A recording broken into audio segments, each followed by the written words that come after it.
Depuis 50 ans, les organismes communautaires du Québec travaillent avec la population pour améliorer les conditions de vie, réduire les inégalités sociales et établir une solidarité dans notre société.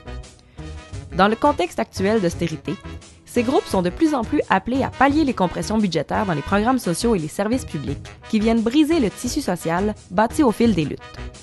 Faute de trouver réponse à leurs besoins dans le réseau public, de plus en plus de gens cognent aux portes des organismes communautaires, qui n'ont pas les ressources pour répondre à cette demande grandissante.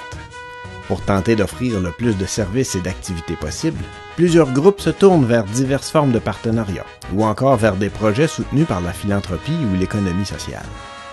Les organismes communautaires veulent aider la population, mais ne peuvent pas remplacer les services publics, même si c'est parfois ce qu'on leur demande. Face à cette impasse, plusieurs travailleuses et travailleurs ont l'impression d'être pris dans un tourbillon d'urgence. Partagez-vous cette sensation? Avez-vous l'impression que la situation des gens qui fréquentent votre organisme se détériore? Sentez-vous les personnes autour de vous épuisées, sous pression?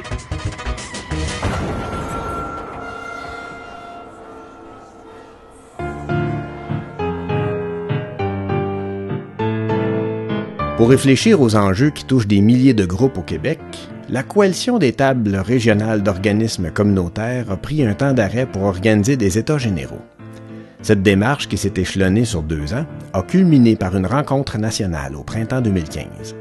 Les groupes présents ont rédigé ensemble 6 énoncés de principes.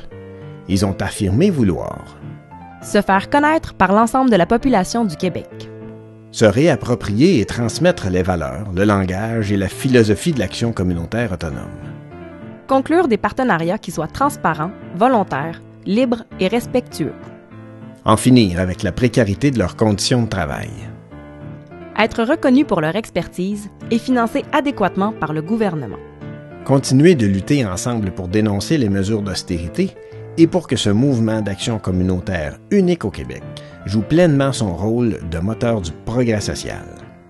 Adhérez-vous à ces énoncés de principes? Dans le contexte actuel, est-ce possible de les mettre en œuvre?